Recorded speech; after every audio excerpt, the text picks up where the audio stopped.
Hey everybody, it's Rockula. This is Rockula Retrospective, and this is my reaction review of The Walking Dead Season 4, Episode 16, called A, and this is the season finale. So, a little update here. I decided not to do a midweek show because there was no new revelations coming out of the reviewing community about what I had spoken about on my review of episode 15. So there wasn't a real big need for me to sum up anything that anybody had brought up that, I didn't address in my other episode. Plus, I had a big weekend last Friday and Saturday, and I had a couple gigs that worked out pretty well, got paid. And so I figured after this, I'm going to do one last episode to wrap up the season and comment on what everybody else is saying about this episode and just the wrap up in general. First of all, I thought this was a good episode because it united all but two threads of the story, where you got Carol, Tyrese, and the baby that haven't shown up in this episode, and we still don't know what has happened to Beth. Although it's quite evident that Joe didn't kidnap her, huh? So, speaking of Joe, we've got an opening credit scene that's just before the credits, I'm sorry. First of all, you got the previously on The Walking Dead, where it establishes that this is going to be the episode that we go into Carl and Rick's character development, because that's been the style of the last 4 or 5 episodes. I don't know how many, but it's like the previously on The Walking Dead shows just one character, and you know that this character is going to receive all of the attention on their development. So we got the flashback to Rick looking disturbed, which was featured in the coming attractions from last week's episode. And when I saw what was going on, I assumed that the worst had happened, because that's what they do. But then they spend a little bit of the episode explaining how they got to the point that they got at. And that's what they do to you. They make you think one thing's going to happen, and they show you something, and then it turns out to be completely different, and they fooled you. And they always fool me. So we get to our first internal struggle, which is Carl. And Carl is worried that he's becoming a bad person. And he is talking about how it seems to me like he doesn't think he's going to be a good citizen enough to get into Terminus. But then obviously we address things a little bit later on in the episode. But here we come up onto our first big conflict of the episode, and it also brings us right away to the common sense moment, and that is the guy that gets swarmed by the walkers in the clearing. Now, I've got a problem with this because, first of all, if that guy is alive, he's been alive for a couple of years, and he should know better. 2, the guy wasn't completely surrounded. I realized that they had to have walkers that weren't in front of him, in between him and the camera, and supposedly Carl, Michonne, and Rick's line of sight. But come on, there's a semicircle, and all you had to do was run out of the big opening of walkers. But no, you freeze and you let the walkers surround you, which is, I just don't understand that. So, not buying it, but television. So we get into Rick talking about the snare trap. And as with everything in this show, it represents something that's going to happen to them later on. And then we get to another Herschel flashback, and this establishes Rick's inner conflict now, which is he wanted to be Farmer Rick real bad. He wanted to give a more gentle existence to his family. And when I say family, I mean the people that he loves, like Daryl and everybody in his family at the prison. He wanted them to not have to go out and scrounge and put their lives on the line every day and kill. But looks like that's not possible, was it? So we go to another flashback, which is a major plot point here, and that is that Herschel mentions that he gave Glenn his watch, and that tips Rick off. It shows us that when Rick sees the watch at Terminus, that tips Rick off. So now we have Joe catching up with Rick's group, and the one thing that I kind of was starting to wonder about was, why did they make it so that he had to establish that it was New Year's Eve or New Year's Day? I forget if he said that tonight was New Year's Eve or last night was New Year's Eve, whatever. But I don't understand why they had to establish that actual time. Maybe it'll come into play later on. Maybe it's just something that they threw in there to distract us, which they tend to do. But I had to go back and watch it again to understand what happened, but Rick reverse headbutts Joe in the mouth. And think about this. This is the second time in the series that I can remember, first being in the tank, and this one where a gun has been shot off near Rick's face or in an environment where it messes with his ears and you get the whole ringing of his ears and the momentarily being stunned. Then he turns around and goes after Joe. And then, in the fight, Carl sees Rick's immense brutality, and once again they're not afraid to go there with this brutality, and Carl sees Rick rip out a dude's throat with his teeth. And from what I've been hearing, that in the comic book, the guy that's got Carl down actually rapes Carl.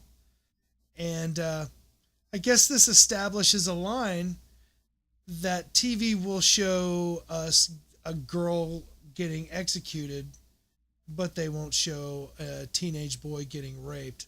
Not that I want to see a teenage boy getting raped, but it shows us where they will go and where they won't go, obviously. And I don't mind that at all, because I really, it didn't disturb me to see a girl get executed, but it would really bother me to see anybody get raped. That's just one of my things. So if you agree with me, I'm with you on that. And if you want to see something like that, I don't know. It's okay, as long as it's fictional. So now we have another flashback that reinforces Carl's internal struggle, because we have Herschel talking to Rick about the fact that Carl killed that boy in the forest. And I think that is what cements everything together. They're really trying to tell us that Carl is having conflict over killing the boy. So that's my official stance on it. There could be other reasons why Carl is having conflict, but that's what I'm going with. Then we have the touchy-feely, warm moment of the episode, kinda, because you get Rick telling Daryl that he's his brother. And I guess that's all you're going to get, because you sure didn't get Rick scooping Judith up in his arms and crying with joy that him and Carl finally get to be reunited with Judith. I guess that's something else for next season, obviously. And we also have underlining here now that Carl is getting to be a little bit afraid of Rick because of what he saw him do. And Daryl comes up and asks him to wash off his face, because he sees what the effect of that blood will have on Carl. And then on the way, they're on the tracks, and Rick has a conversation with Michonne where he comes to the conclusion that he has successfully balanced his instinct for survival and his instinct to protect his child with his humanity. And he really realizes now that he has the potential to be benevolent, but when it comes to go time, he'll rip out somebody's throat with his teeth, won't he? And to show Carl that not everybody is evil that does horrible things, he hears about Michonne's trials and tribulations, and he's starting to find out that his dad isn't the bad person that he's struggling with. Now here comes another story that I'm wondering if they're inserting this into our heads like a watch. And that is Michonne's story about how she figured out how to hide amongst the walkers. And that makes me wonder if they're going to maybe use that in a later episode. It's not really a prediction, but I can see them capturing walkers, chopping off their arms and their jaws, and using them as a shield, or maybe to drive other affected walkers and do what Merle did, and that is attract a whole bunch of walkers to Terminus, or wherever they're going to have their conflict, to use. Second time in this series that I've hit the microphone. Anyways, so yeah, they might use it as a war tactic. So only I am going to get this joke, really, and if you like Buckethead, you'll recognize what I'm talking about here. But when they slip in unannounced and they say, Albert must have been on watch, that made me think of this Buckethead track. Buckethead Land Security has discovered that some kids have been sneaking into the park by climbing down a cemetery drainage system and through a hole in the fence behind the junkyard. This is a great new way to enter the park. If you can get past Albert. So Rick and the group infiltrate Terminus, and Rick starts to spot these items of clothing that the other members of his group were wearing, and he spots the watch. And I gotta say that I had no idea. I was like, why are they showing close-ups of these people? And it just didn't register to me that that was Maggie's poncho, and that was, I don't know whose poncho, if it was Maggie's, but then there's Glenn's riot gear that got transferred over to Bill Hicks. So I got fooled on that one. And then we go back into another flashback, which reestablishes the fact that children in this world are stripped of their childhood. It manifests itself in Carl that he'd rather clean a gun than play with Legos.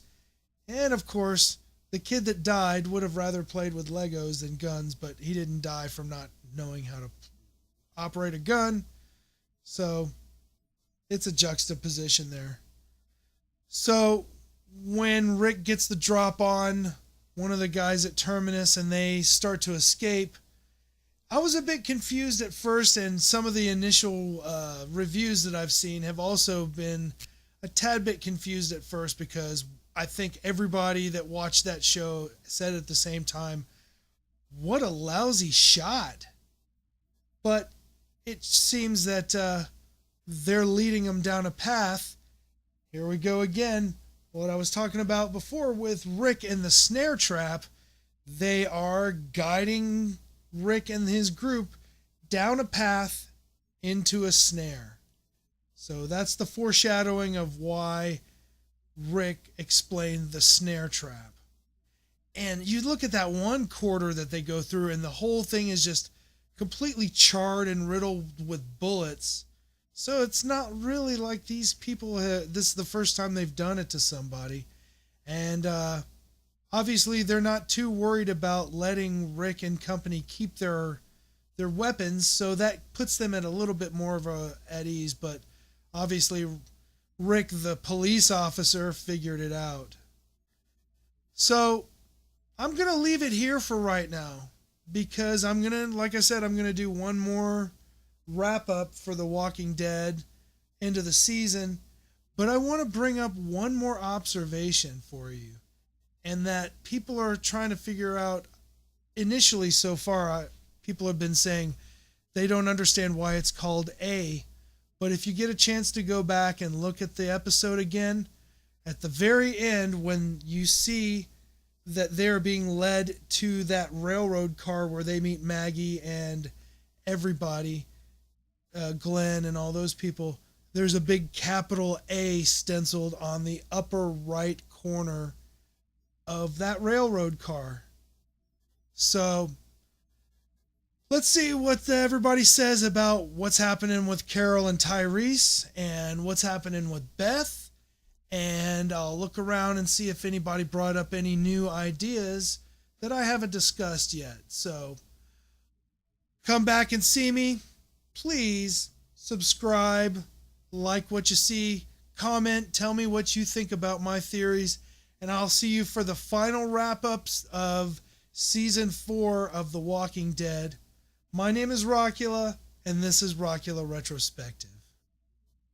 If you can get past Albert, Another reminder, guests are not allowed to break into the animatronics workshop and fill the characters' bellies with raw meat and sheep intestines. There seems to still be some confusion over this policy, judging by last week's events.